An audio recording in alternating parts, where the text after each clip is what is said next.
about the importance of training students in two languages. And maybe was that one. Did you go to the station? No, I just did it over on the the phone. Okay. Yeah. Okay. Yeah, but it's his radio show, I think. Does he have one on that station? Or maybe he I was. don't know. Because I only know, I mean, I don't know all the people that have, shows there. I only know a few, especially in the mornings and the news part of it. We are live, so I'll go ahead and. Okay, all right. Good evening, everybody. This is Patrick from the Poison Pen Bookstore here in Scottsdale, Arizona, and it is a real treat and an honor to welcome Katherine Corcoran here to discuss her remarkable new book, In the Mouth of the Wolf. We were just discussing previous to this, just an incredible book. And Elvia Diaz has very kindly agreed to interview Katherine, and I was trying to cobble together some little biographical info. Let's see. So I'll get as far as I can. Some of this may be outdated, but Katherine Corcoran is a former Associated Press bureau chief for Mexico and Central America. She's been an Alicia Patterson Fellow, the Hewlett Fellow for Public Policy at the Kellogg Institute at the University of Notre Dame, and a Logan Nonfiction Program Fellow. At the AP, she led an award-winning team that broke major stories about cartel and state violence and abuse of authority in Mexico and Central America. Her columns about Mexican politics and press freedom have appeared in the Washington Post, the Houston Chronicle, and Univision Online, among other publications. And this is what I'm not sure about. Are you still currently the co-director of Cronkite Noticias? No. Okay. I'm a former director. Former director. Right. Okay. And Elvia Diaz is the editorial page editor for The Republic and AZ Central. She's the former general manager of La Voz. More than 20 years of print, radio, and online journalism experience in English and Spanish. She's interested in writing thoughtful columns using multimedia tools to engage readers. She manages and edits a diverse group of journalists who write for multiple platforms. And welcome both of you. Thank you so much. And Elvia, I'm going to turn it over to you. Well, no, thank you for inviting me. This is great. So for everyone watching, I'm actually a Mexican native, so I was so grateful that you wrote this book because I follow Mexican politics and, I follow news out of there, but in specifically the journalists. But I actually learned a ton reading this book, even from a Mexican native, I spent, half my life there. So thank you for that. I mean, thank you for putting the time in writing. I really appreciated all this. So let's start from the beginning. I mean, why did you go to Mexico in the first place? And then we can dive into the book. Okay, well, I started my journalism career so many decades ago here in Arizona, and I grew up in the Midwest. And at that time there weren't a lot of Mexican immigrants in the Midwest. And so when I came out here and I saw the dynamic of migration and Mexican American communities, and I just became really fascinated because it was a whole dynamic that I'd never seen when I was growing up. And so I started covering Mexican migrant communities here. Then I spent most of all of my career in the United States in Western states with big Mexican American populations. And so everywhere I went to Colorado, and then I went to California. It was a story, the changing demographics, the flow of migrants, etc., the relationship between the two countries. And so I became really fascinated with the story, and I started covering it here in the United States. But then, of course, eventually I needed to go to Mexico to cover I did a lot of work on migration and the connection between cities here and cities or pueblos in Mexico. And so that's how I got started. And once I went to Mexico, just as an American reporter for a couple of weeks or a month, I covered the 2006 presidential election. I loved it. And I just thought, I have to work here full time. And you did. And I did. So eventually, the opportunity came with the Associated Press in 2008. And when they offered me the job, I couldn't say no. Just something I always wanted to do. Wow, you did it well. So with the journalists, I mean, there have been more than 150 killed, if I remember correctly, the last count, over the past few years. So why did you pick Regina Martinez, which is the main character of your book here, right? So of all those journalists that had been killed in Mexico, you picked one. So why? And tell us about her. Well, certainly it was a watershed case. When I first started covering Mexico from the United States, I covered it for the San Jose Mercury News in California. Mexico was a very safe place to go around as a reporter, as So a this was journalist. in the This would be like early in the 2000s? this would be like in the about 2006, Okay. 2007.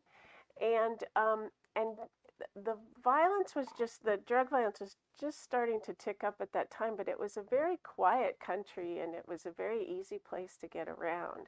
And so when I went to work there full time in 2008, that's when this epidemic of journalist killing started.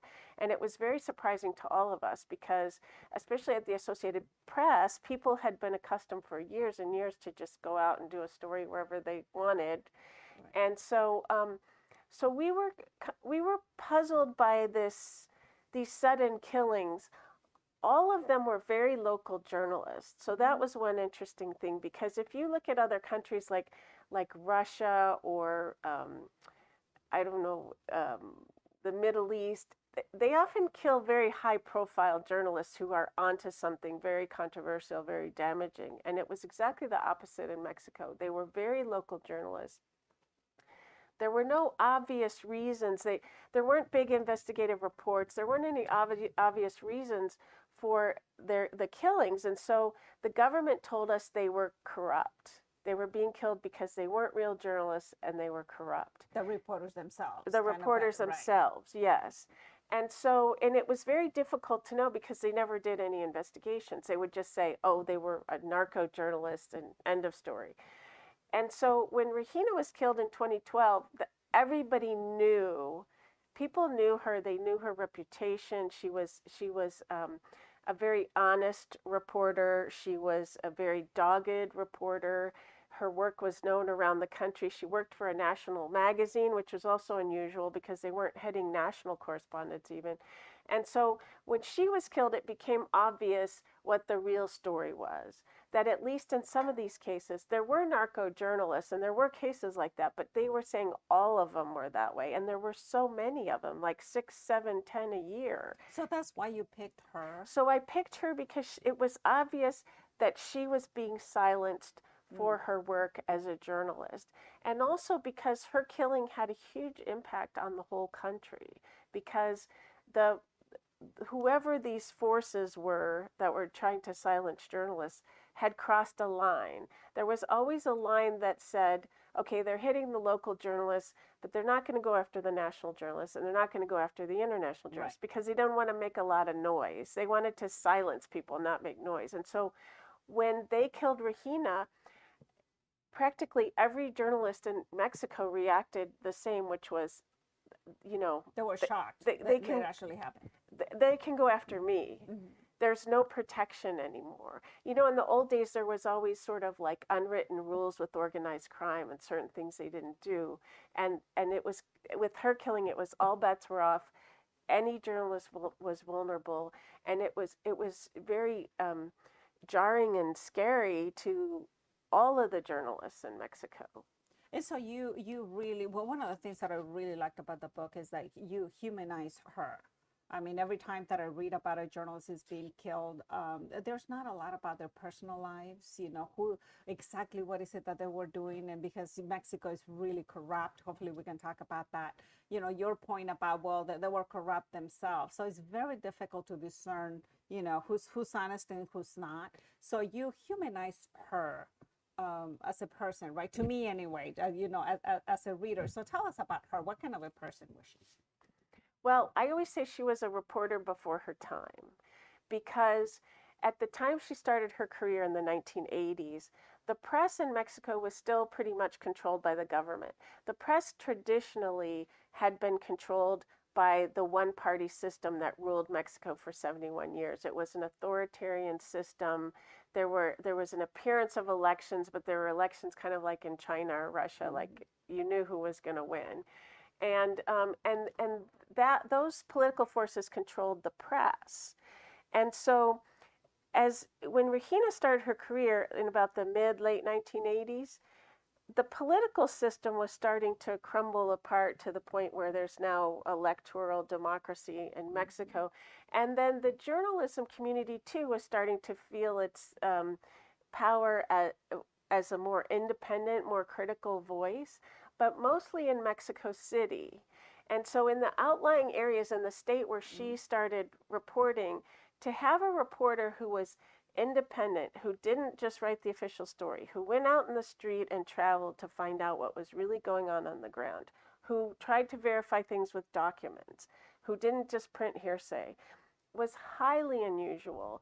And it really made her stand out from the very beginning of her career, and not in a good way. Right. She was uncomfortable to the power structure from the time she started reporting.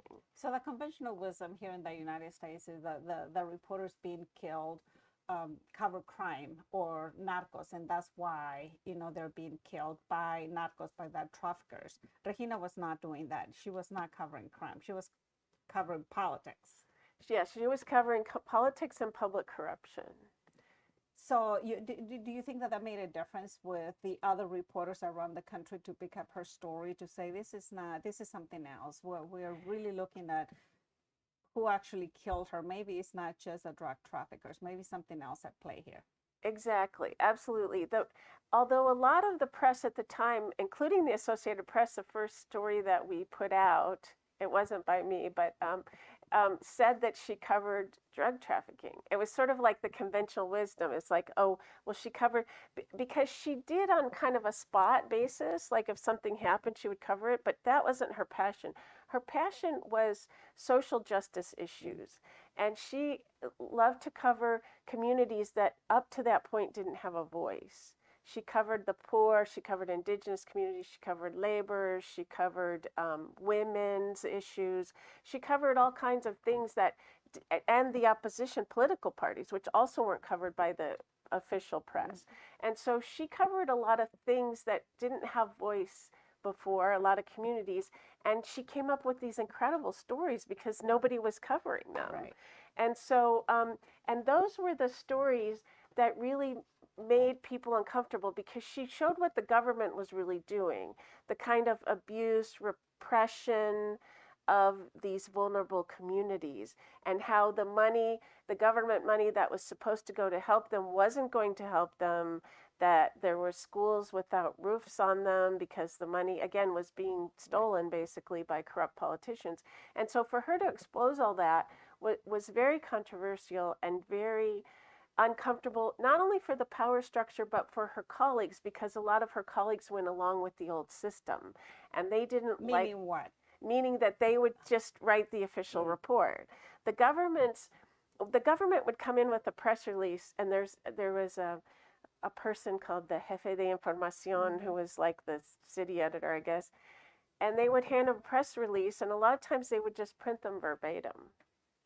Or they would write about what a good job the PRI was doing in building roads and things. And they didn't write about the way that the PRI was stealing money or stealing elections or doing all kinds of its sort of standard practices as the authoritarian party. And she did cover that. So if you have any questions at any time, please let us know. There's a conversation. So why did you want to write? Why did you venture into this book? What is it that you were trying to do here? Well, I think first of all, as I mentioned, when I went to Mexico, the terrain for journalists just changed dramatically almost overnight.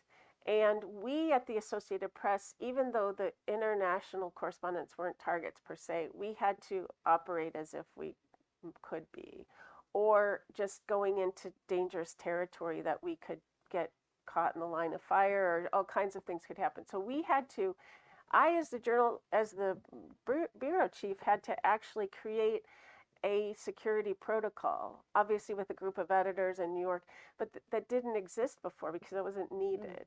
And so on the one hand, we were covering these killings as the story, and on the other hand, it was affecting how we did our jobs and how we determined how to cover things safely and keep our correspondents safe in Mexico. So it was a story that I was living on the one hand, but then when I I actually had talked to Regina. I had tried to hire her to do a story, so we had a very slight personal connection. But also, I knew her reputation as a journalist. She had been a stringer for the Associated Press, and you had to abide by the standards of the Associated Press to be a Such as not stringer. taking bribes, not doing the verbatim Right, not working for press the releases. government, Oh, not thank you. not Right, informing for the government, not right. taking money on the side. Exactly. And so I knew her reputation, and so when she was killed, it wasn't. I saw it as a story that needed to be told, um, to say first of all what was really happening, and second of all, there were so many killings and nothing was changing. It was getting worse. It's even worse today. And so I thought, well, maybe as a foreign correspondent, the one thing I could do is I could tell the story to a wider audience. I could let people know what was going on outside of Mexico, and hopefully um, gain support, gain some ideas, gain a wider community of support, or perhaps have someone come up with a plan to help or support these journalists. And so I wanted to tell I wanted to tell the story to a wider audience because I didn't see anything changing. Nobody in Mexico had the political will to really do anything about this. Or here in the United States as well. Right, exactly, Yeah. exactly. It was very hands off in the United States. And I think now, because there have been so many killings this year, there is sort of this groundswell of interest and talk, and I wanted to feed that and help that move along. But the other thing too is, as you mentioned, I wanted to show the real human impact of these stories, because they always get told in the context of attacks on freedom of the press, Right. attacks on freedom of expression. That's what I do. That's what I have been writing, right? No, but then but it's very important. But then you move on to, and we did that too at the Associated Press, and then we move on to the next story. We move on to the next story, and when I started to dive into this, I mean, you can imagine intellectually how traumatic something like this is, Right. but to see it and to talk to the people and to talk, I mean, people 10 years later are still affected by this. Her family, her closest friends, the journalism community. Um, there's still a lot of fear around talking about this case, and so that's why I really wanted to show her as a human being and the impact that her killing had on other human beings, and how in many ways that never goes away. And information is very difficult to get, especially in Mexico, if you know anything about that. So even when I write, short columns about freedom of the press, attacks on freedom of the press, it's really difficult to get information on the journalists themselves, and you don't know. I mean, I don't know if I trust what I read, right? Precisely what you were saying at the beginning. So you put a lot of work into finding a lot of this information yourself. And I love the way that you included history, kind of history of journalism, what was going on at the time, the various points of Regina's life. I really like that, the whole dynamics of what was happening in Mexico. But you also wrote it in a very suspenseful way. Is that on purpose for the crime junkies there? I mean, there really is suspense here. I mean, there's a point, and I specifically wanted to point one out, and I'm not going to give anything away, but I was just fascinated the way that you structure the book. Case closed, that Right. chapter, when a character, I will say a suspect, in this case was revealed in this chapter, I went like, no, that is not, that is not possible, not him. I mean, it is not possible. And then a few pages into it, I was convincing myself, yeah, he did it. Which, obviously you have to read the book to find out what happened. But it really is a crime story here. Was that on purpose? I mean, yes, I wanted to write a strong narrative, something that would keep people reading just to find out what happens. But I also wanted to do the underlayment of the bigger picture and what it means. And that's why I put a lot of history and context into it. And actually the history part was, this is obviously a very serious, difficult subject. And the history part was one of the fun parts of the book because I just love diving in and reading about modern history and about the pre and the various. So you have the politics, you have history of journalism there, you have the corruption of the government, you have all those ingredients based on a crime. And I thought it was very important to explain Mexico coming up to the point where this crime occurred and why it occurred in a bigger context, which was the way that government corruption was changing and organized crime was morphing. And that ultimately was what was hitting these journalists. And the journalists started to say, we fear the government more than the narcos. And the fact that they said that confirmed what I was finding in this, in sort of the historical and then the context for how, when this happened and why this particular murder occurred. With all the fear and intimidation that pervades these killings, was it hard to get people to talk to you? And if so, what kind of techniques did you use to get people's confidence? It was absolutely difficult. And I think the fact that 10 years later, even people are so afraid to talk about this case indicates that there's something really big behind it, or some really important person behind it who still doesn't want whatever to get out. And so that was interesting to me, that people are still intimidated to this day about talking to the case. I had what I would say a stroke of luck, because one of Regina's closest friends came to work at the Associated Press, and I actually hired him to cover the state of Veracruz for us. And he was a very good reporter, a young, ambitious reporter. He was of the new mold. There was definitely a growing new mold of reporters who would be considered reporters in the mold of here and, independent and watchdog, and were trained to be to be journalists and not lackeys for the government. So he was one of them. He and I kind of hit it off professionally. Like I really liked the fact that he was young and that he was good, and I wanted to give him an opportunity, and he did very well. And we just came to know each other very well. And so when he first came to apply for the job, I knew he was from Veracruz, and so I said, do you know anything about this Regina Martinez case? Because it was in the back of my head. And he said, yes, she was a very close friend of mine. And so that started our conversation and I didn't really at that time have time to dig into it, but I planted the seed with him. He started giving me information. And then as our relationship grew, he was able to go to his close circle of friends who were her friends. And see if they wanted to talk. And see if they wanted to talk. And because he trusted me, they trusted me. And so without that close circle, I don't think I could have written this book, because they gave me so much information, but then they directed me to the people who they said were trustworthy or not trustworthy.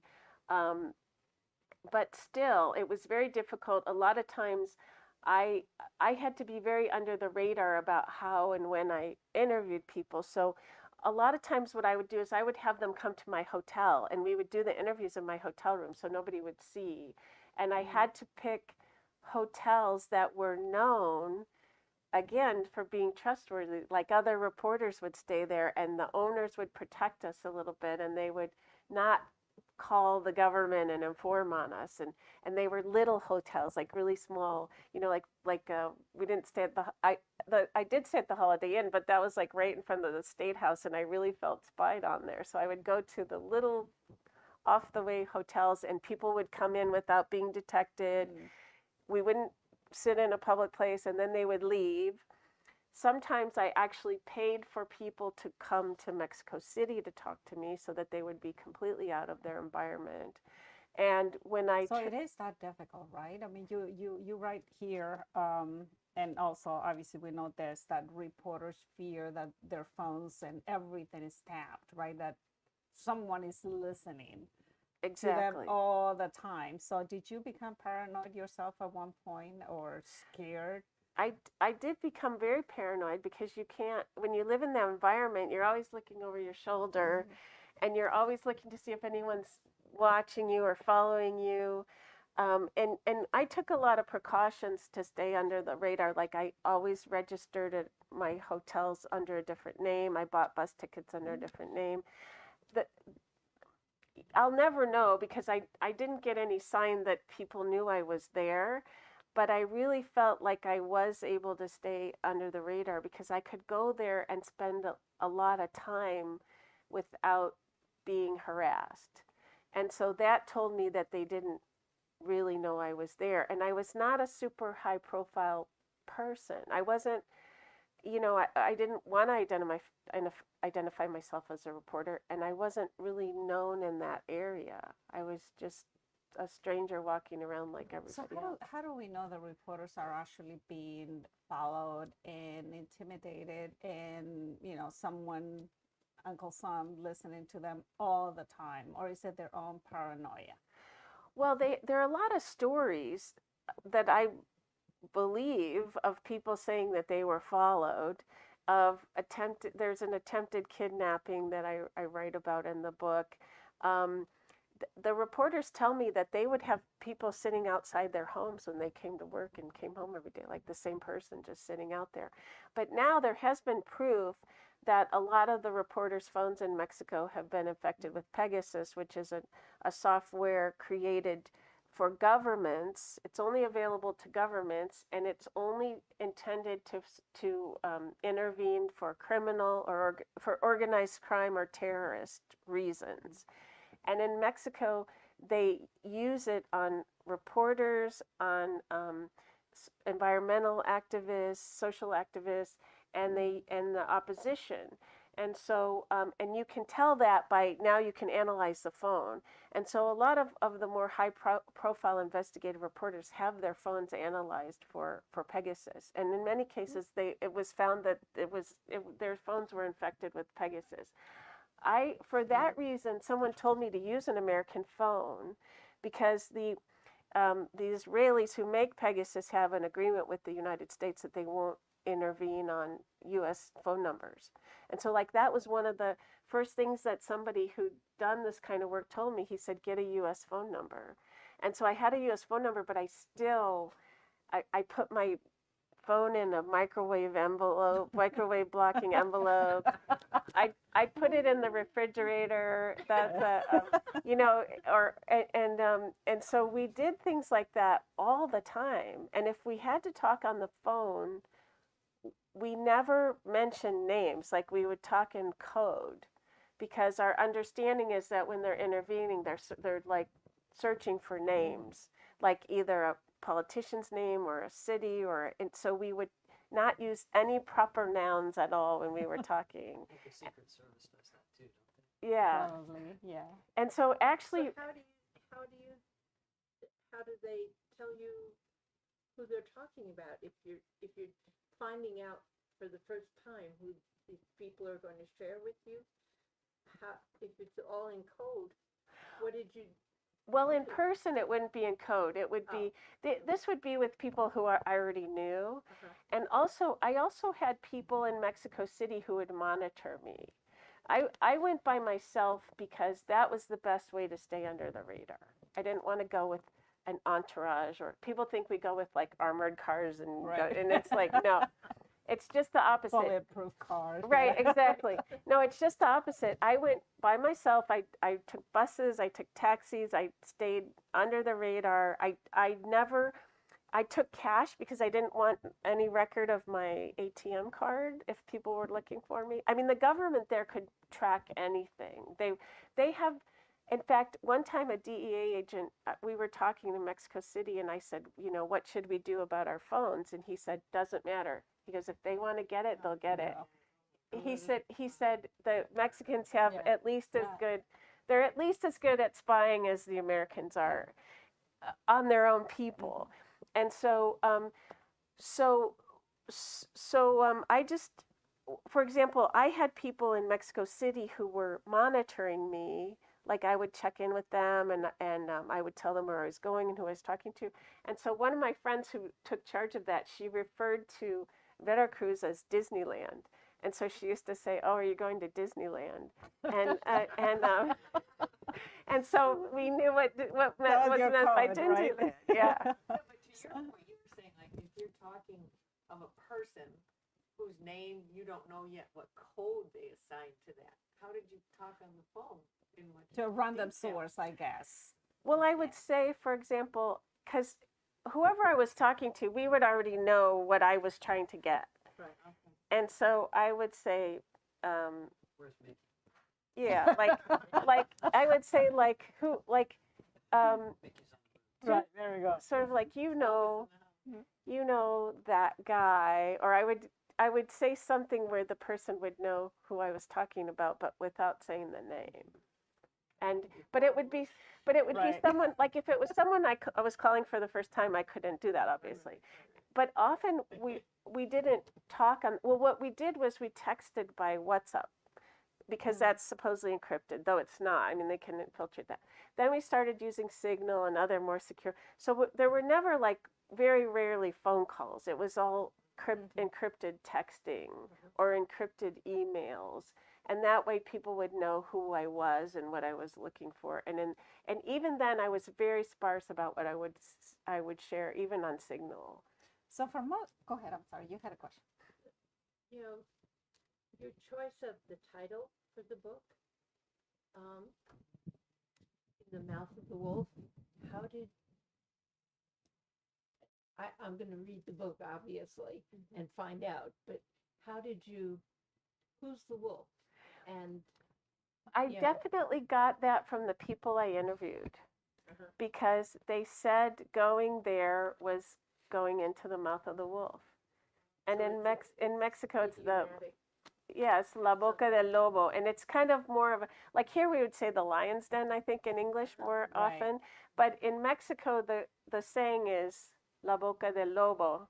And so I decided to just straight translate it, because I heard it so many times. People would say, "Oh, when you're there, you're in La Boca del Lobo," or they would say, you know, "Well, I'm going to go." I would say, "Well, okay, I'm going to go there now." And they'd say, "You're going into La Boca del Lobo." And I heard town or Veracruz? No, Veracruz. And, actually, what they danger. meant was into the zone. Into the dangerous zone. Right, I into didn't the think it red was a zone, I guess place, you would but, say. You know, yeah. Yeah, like You're dealing with the wrong people. I Yeah. mean, essentially. exactly. I mean, And so they used that terminology, and by the third time I heard it, I said, that's the name of the book. Yeah. And but also they said other things. Like I remember the first time I went there, this reporter who gave me entree, he said, "This is a good time to go because it's election time and all these politicos are distracted." And he said, "So you won't wake the beast." So he also talked about waking the beast. So it was like Boca del Lobo, waking the beast. And right, no poke the bear, exactly. And so so there was so much talk like that, because people were, especially journalists, were accustomed to really being aware and trying to avoid these conflicts or powers, but they knew, like, they were being watched. So many people told me stories about strange things that happened outside of their homes, and I had no reason not to believe them. There turned out to be a list of uncomfortable reporters that was leaked to a journalist, where the government had actually compiled a list and compiled instructions on how to spy and find out information about these people that they felt were unfriendly to the government. So if you talk to most Americans and a lot of people that I know, and just go to the beach and they have a great time, right? Or even business folks or anyone else, like go junkets and what have you, they will be listening to you and say, "What are you talking about? That's not the Mexico that we know." You know, nothing happens, it's safe. Go to the beach, go to Mexico City, go to the fancy, expensive restaurants, and you will have a great time. Forget about that. What do you tell those people? I mean, because that's their experience of Mexico. So this is not what is this I is about. think I think a lot of people have that experience, but a lot of people just already have this stereotype that Mexico's violent and they don't want to go. And I That think too. and I think that's Yeah. actually changing, because right now Mexico City is like the hot spot. Everybody's Hmm. going there. Everybody wants to see Mexico City. So, And it feels safe, right? I mean, when you're there, I mean, oh, clearly you take absolutely. precautions, but And I mean, Mexico City is it's a big city, and it's more. There's not the kind of control and crime that we're talking about in these outlying areas because it's a big city and it's everybody's anonymous and there's not that measure of control. There mm, really can't be.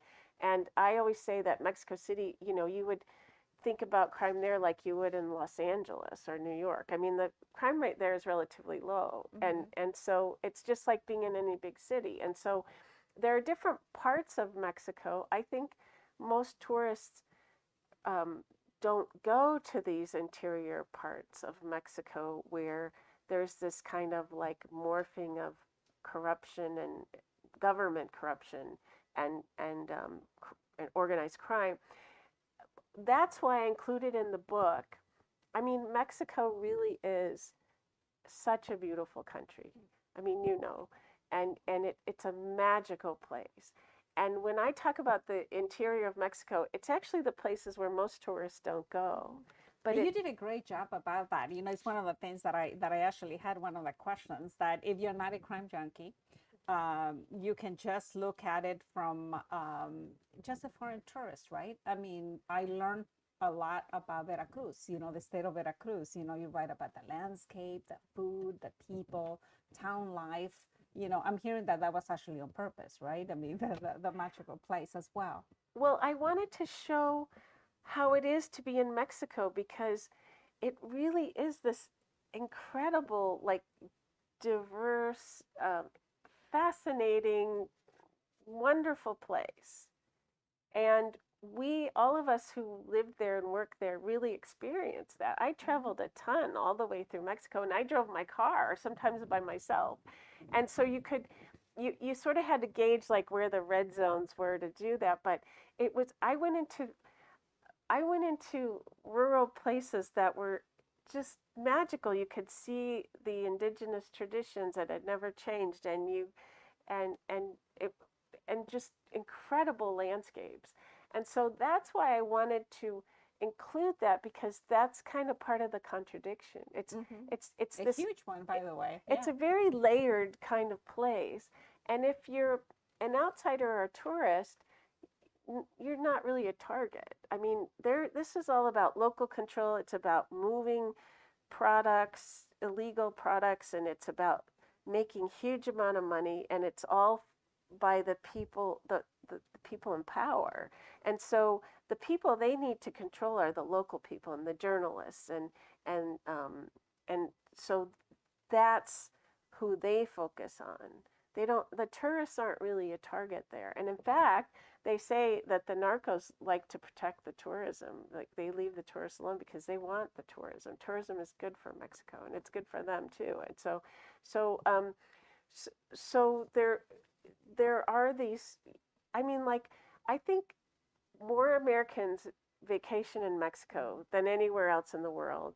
And I think for Mexico, it's the number one So source clearly of they'll tourism. protect that, right? Oh, So it's yeah. huge, huge industry, huge amounts of money. And so there's a lot done to protect that. But it's like this life underneath the surface that you don't see unless you're really there and you really can spend Mhm. some time. Well, this is a wonderful book. I mean, anyone reading it, whether they care about journalists or not, I mean, they will learn a lot about Mexico and, you know, the contradictions. So you really did a fine job there. I mean, as I mentioned, from the history, the politics, and what have you. But what do you want the reader to get from this book, specifically about Regina and the journalist? At times I felt that she was just this character flowing around, you know, with all so many things happening around her and the country. So what do you want readers to take away from this book?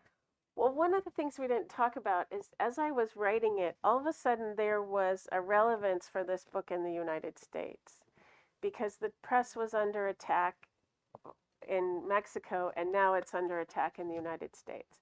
And we're nowhere near, I don't want to say we're anywhere near the situation of Mexico, but the people who are attacking the press are using the same language and the same narrative And there is this massive campaign now to discredit the press and cast the press as corrupt. And once you do that, people don't know what to believe, which is exactly the situation in Mexico. People didn't believe the press because that was the tradition. They were corrupt. And then these new style reporters came out to change the profession, and it was easy for the government to say, oh, they're corrupt. And And it so, resonated with people because they were corrupt. right. Because they were part because of that system. because that did exist. Right. But there's a whole new, I mean, there's a whole new wave now of journalism in Mexico that's very good and very investigative and completely different from the past. And I think there's more recognition of that too. But so when the narrative started to converge, that was very disturbing to me, because I thought, okay, if we want to do this, if we want to go down that path, this is where that path ends up.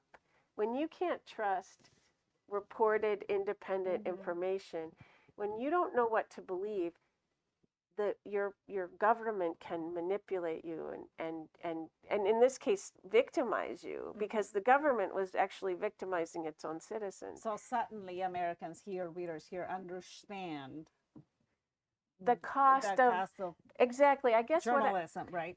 First of all, with Regina, I wanted to show what journalists do when we do our jobs right. What kind of service, what kind of information, the speaking truth to power, all of the things that she did that were really helpful and that really made her very admired by her peers and gave her even kind of a national profile.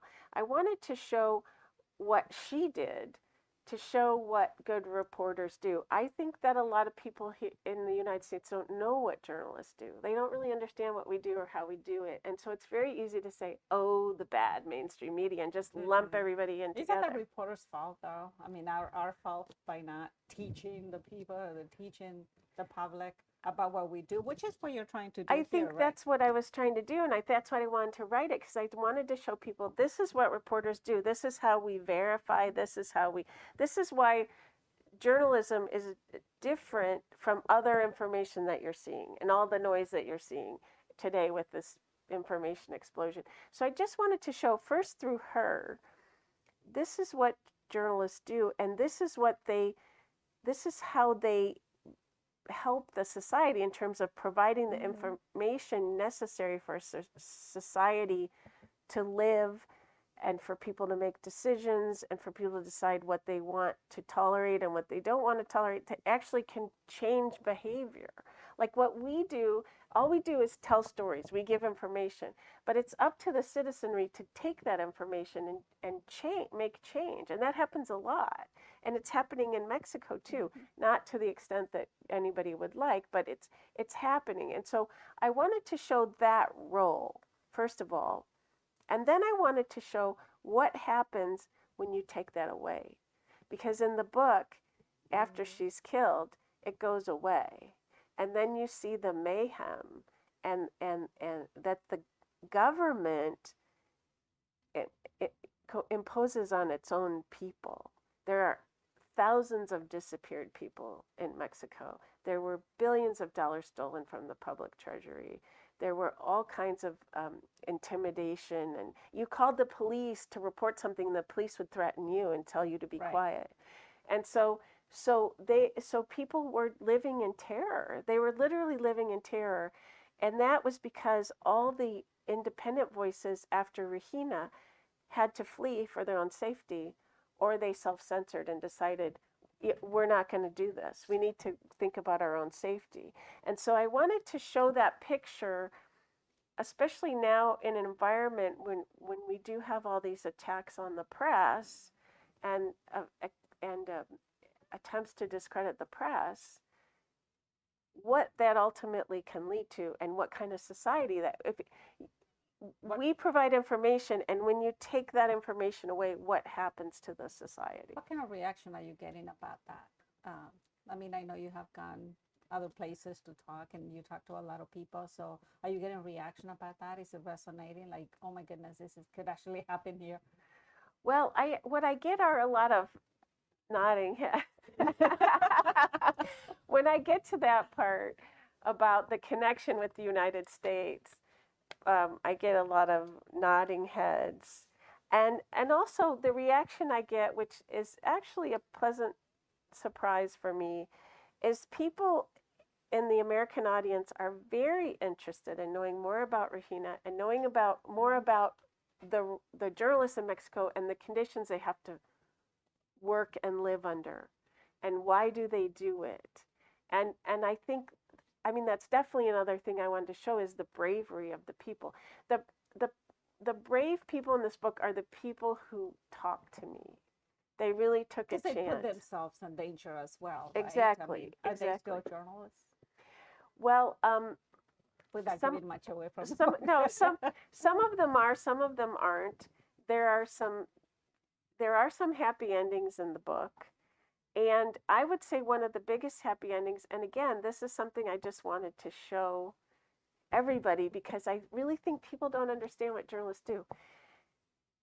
The the person who and people who eventually brought down this criminal government were journalists.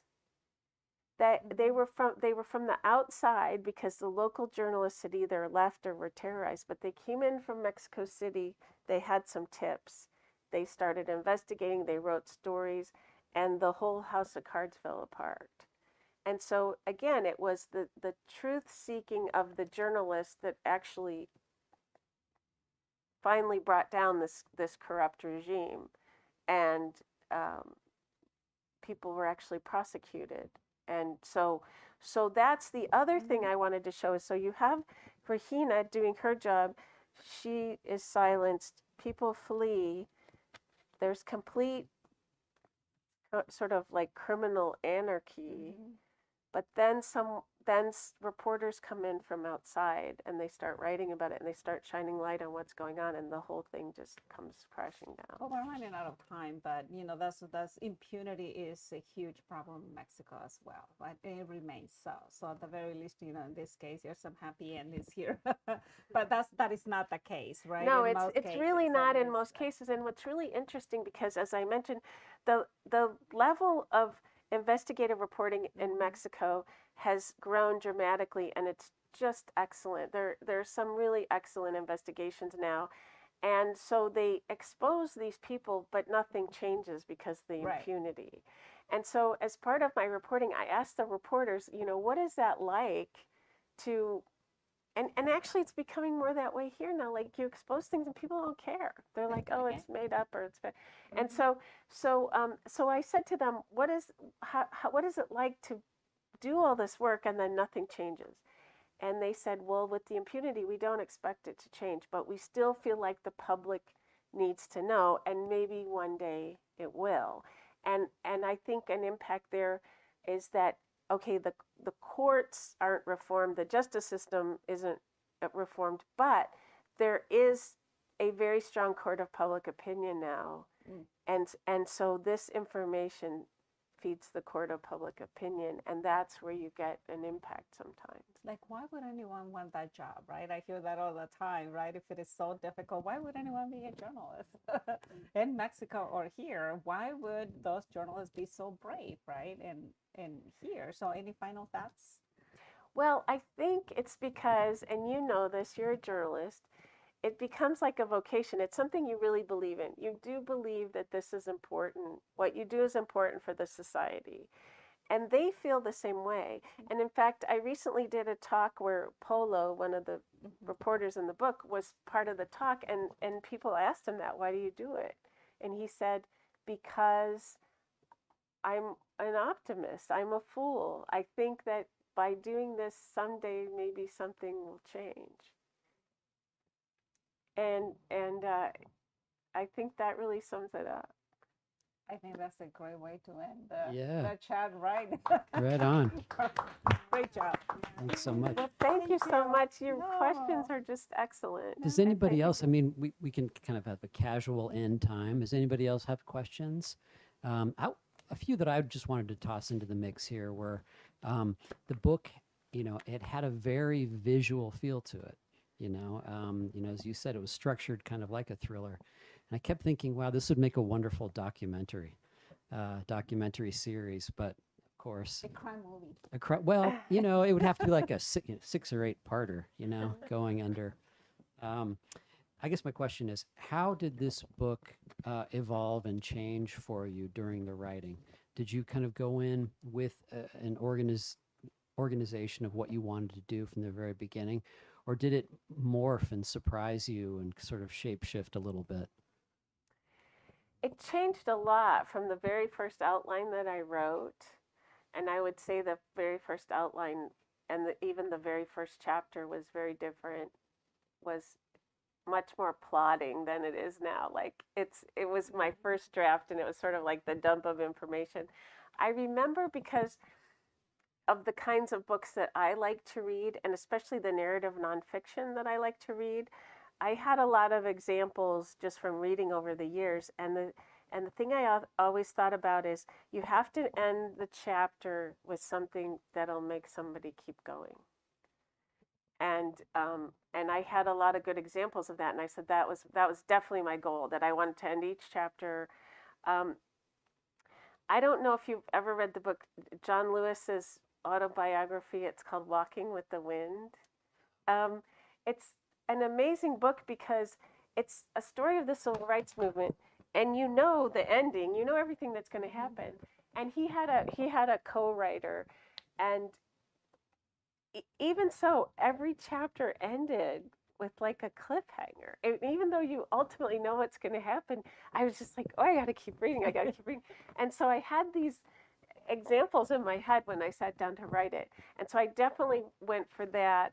My editor helped me with the flow. He made some changes in sort of the parts, part 1, part 2, and part 3, that I think made the flow a lot better, which is always good when you're steeped in something. You need another eye to help you. And so I think what he recommended helped a lot for the story flow. And I think it was pretty much always what it was going to be, because the way the real story goes, there are all these developments and cliffhangers. Like you have, the search for the killer, and that really happened, that they started to focus on one of her best friends. That's what they were going to do. They were going to make him the scapegoat. That was all real. And so with that kind of material, it's very easy to create the suspense, like what's going to happen. And then you had the second reporter who was investigating and gets threatened. And so there was that material. I mean, there was just so, I obviously that's why I wanted to write it. It was such a rich story. And then what happened in the state with all the criminal activity, and it kind of unfolded,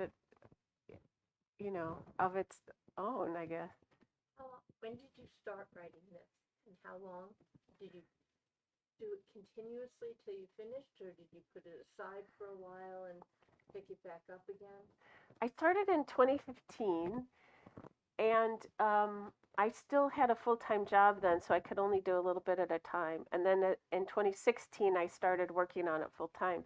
And I did have to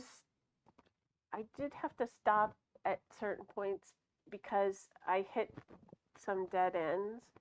And I had to figure out, okay, how am I going to keep telling this? How am I going to get around this? And also, there were times when it was good for me to just disappear for a while. Like if people started to notice that I was there, it was good to just leave. And then sometimes I needed to leave to just give my head a rest. And like there was really almost a whole year where I didn't do a whole lot of work, and I thought, oh God, I'm letting this book go. I got to get back to it. But I think I needed that year to sort of just step back for a bit, and I think once you step back, then things kind of cook in your head, but then you sort of get the energy again to go back out. But there were so many times when I thought, I'm not going to get this. I'm not going to get it. I'm not going to get it. You were determined to solve the case, it seems, right? Like yes, that's what I wanted to do. Yeah. That's what I wanted to do, but I knew there was a good story there either way. But sometimes you lose the forest for the trees, you know, because you're in there and you're like, no, this isn't working. I don't have a story. I don't have anything. I've worked all this time and I don't have anything. And so you kind of like go through those phases. And then if you're able to step back a little bit and come back to it, then it's like, yeah, now I see. It was really interesting that there were a lot of key things I learned early on that didn't have significance until after I was in it for a long time. That's kind of what I was getting at. And one of the things that also really comes through is just how generous Rahina was, you know, and how, I mean, it comes through in her mentees, I guess, as you call them. And can you talk a little bit about that? You know, how did you?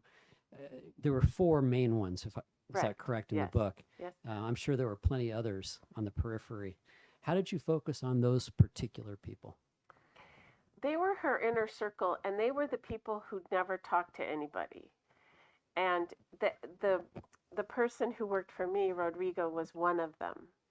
And that group, you know, everybody wanted to talk about Regina, and everybody wanted to talk about the case, and everybody wanted to say she was their best friend, and they were really bothered by that fact because she didn't have a lot of really close friends, but people would pretend that they were, and they would say, oh, Regina told us she was under threat, and they would say, well, she never told us that, and we were her best friends. So they were troubled by the misinformation, but they also knew it was dangerous to talk. And so two of them had to flee they were pulled out by their media companies for safety. One, Rodrigo, went into self-exile, and the fourth one just kind of left journalism altogether. But and so they were getting calls all the time. We want to interview, and they'd say, no, I don't talk about it. I don't talk about it. So the fact that I got into that inner circle and they would talk to me, that was what was new.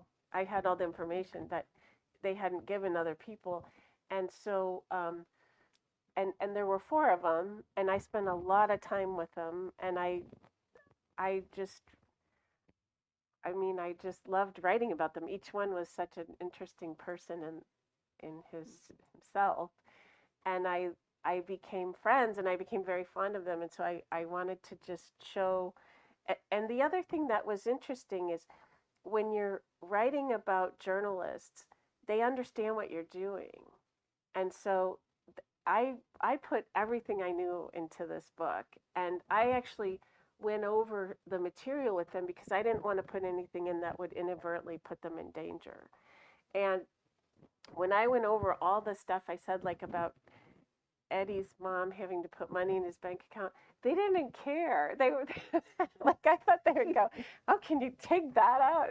And they did it. They were like, great, sounds great. And I think that's just because, number one, journalists understand what journalists do, but also they really wanted the story told and they couldn't tell it themselves. And so I think they were even a little bit entertained and amused when they saw how I created them on the page and all the detail I put in. It kind of made them laugh, and like, oh, I can't believe you remembered that, and so so it was interesting how open and introspective all of them were, and that helped the book so much. And like I said, if I didn't have them, I couldn't have written it the way I did. And that was such an important part of the book, because every time that I call Mexico, try to get interviews on this topic, I'm like, nope, I don't know you. I'm not going to talk to you, or what's up, right? Or on Signal, it's like, no, I'm not going to talk to you. So it requires that to have that. It's very trust. difficult. It's very difficult. In fact, when we were covering these journalist killings, and there were a lot in Veracruz, and we would have reporters go out there, and the newspaper editors wouldn't talk. Mm-hmm. They would say, nope, we're not saying anything. They just shut down because they felt like that's how they could be safe. And for us, that was kind of ironic because they're media companies. They wouldn't talk at all. And there was one editor, three of his journalists were killed at his newspaper, and he wouldn't talk to anybody. And I was there so long, and I finally got a connection that he did talk to me. I went in and I spent a lot of time in he was another complete character. I spent a lot of time drinking Veracruz coffee, and he had all these local people who would come in and out, important people, and he would just let me sit there and watch what was going on. And as it turned out, I it didn't really fit into the book, and he really didn't want to be in the book, but he did give me the access, and just the access gave me a picture. And so again, it took me, it just takes years literally to be in there and finally find the people who will open the door for you. But we had the same experience at the AP. Even sending reporters on the ground, people would be like, not talking. One quick thing I wanted to bring up is that, are you familiar with the Don Bowles case here in Phoenix? Yes, I am very much I'm so. seeing a little parallel there. You know, I mean, obviously on a much smaller scale, but journalist. Do you know the story, Elvia? Yeah. Yeah, absolutely. Of Yeah, The Republic did a really Yeah. good, was it just a couple years Yeah, ago? just a couple, a recap year of what ago. happened. But see, we're talking about something that happened years ago, Right, and it 78. happened only once. I mean, horrible, but only once here in Arizona, right? And we're still talking about it, and it had a huge impact. that's like a weekly event. This is I mean, this is happening frequently in Mexico. You know, that's the difference, right? That's my frustration, right? Like, Absolutely. This year, there in one case, a reporter was killed for investigating some kind of organized crime and political connection. And the editor, it was a small newspaper. Do you know this one? El Monitor de Michoacan. It's one of the, his editor went on YouTube and posted a video saying, he was like in tears, and he was like, we've lost this person, and, talked about the impact on his family. And he said, on this YouTube video, he said, we know who you are, and we're going to keep writing the story. And no lie, 6 weeks later, they killed him. And that's this year. This is a 10-year-old story. Right. That's this year. And I think that's why I just want people to know about it, and just to think about it. And I don't know, you always, by exposing, people come up with ideas, or you get a groundswell of report or support, or it's like shaking the tree to see what falls out. and I guess Remember- that's what she was saying, right? I'm sorry, go ahead. I mean, we may be headed in that direction right here, right now, right? I mean, to the Don Bowles part of, hating reporters and journalists, not trusting anything and attacking them physically. Right. Well, I knew Chuck Bowden a little bit, and you probably did too. Went down and, he would write those articles for Harper's Magazine and like name names. I'm like, guy's crazy. Put himself at great risk. Yeah, you would. I mean, you do. You have to be very careful. And if you are going to name names, you have to be outside when the publication happens. And I think that's another thing for these journalists, is they live there and their families are there, and they have no way to escape. And a lot of times they don't want to. Have you felt physically threatened? Actually, either of you? I have not. There were times when I was a little nervous because of the people who knew what I was doing, and I was like, I better get out of here before anything happens. But there was never any direct threat. Well, I never worked in Mexico, but I mean, as a journalist, but here, I mean, I don't. I mean, we get tons of emails and sometimes threats that we report to the police. We take it seriously, of course, and the managers there take it very seriously aware. But my reaction, only because I know about what happens in Mexico and around the world with journalists, I usually tell my editors, if people want to harm you, if people want to kill you, they will kill you. They're not going to tell you ahead of time, unless they want to intimidate you, right? To stop writing a specific topic. I don't know. That's maybe I'm naive. Well, there is sort of a pattern, and again, this goes to the unwritten rules of organized crime, because people told me this when I went in there. They said that at first you'll get some kind of a warning. Like if they know you're there and they don't like what you're doing, you'll get a warning first. And if you don't stop, But they will tell you, stop writing about X, right? Right, I mean, that's the exactly. difference. Like what we get here is that I'm going to kill you for no reason, right? So like, why? But in this case, they do tell you. right, they tell you, they say, baja los huevos.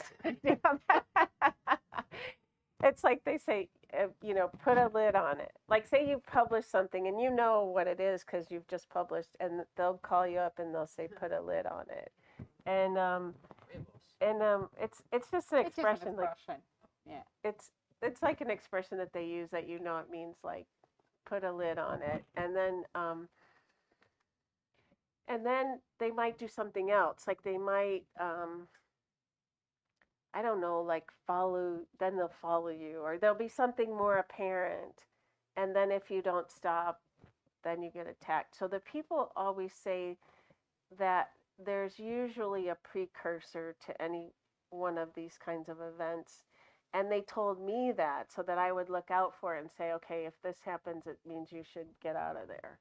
And what happened, and what I knew, because these local powers don't have control over international journalists like they do the local ones. So what they do instead, what they would do to get me to stop working is go after the people who were talking to me. And that's why I had to be very careful that no one knew who I was talking to, because they would become the targets. And that, of course, for me, I don't want anyone harmed on my account. So that's a very effective way for me to say, oh, okay, never mind. One of the things that I learned from this, from your reading as well, which I had not thought about before, is how the narcos themselves actually have newspapers that have taken over. You mentioned one from Sinaloa, I believe. That was totally new to me. Then how do we know? How do we know who are the real editors and reporters and who are the organized crime running those newspapers? That's still that puzzling in my head. Well, a lot of the reporters there, what I call the real reporters, talk about they know there are spies in the newsroom. And so they usually know who they are. And so and I mentioned that about Regina, that she wouldn't make phone calls at her desk because she was worried about the spies. And they say that's pretty common, to know that there are informants inside the newsroom. And we at the Associated Press, we just assumed our phones were tapped. We just assumed that, and they probably were. But and especially in Mexico City, the president was really more interested in what the foreign press was writing. So they had the president would be the person, and his people would be interviewing, his security people would be intervening our phones. And I'm sure it was true at all the international offices. They were intervening the phones. But you just assume it, and you don't say anything sensitive at all on those lines. And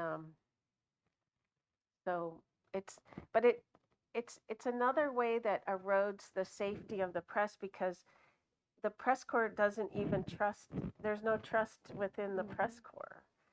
And when there's no trust, there's no solidarity, and you're afraid there's not an ability for everyone to band together and stand up, because they're infiltrated. And so it makes it very, very difficult.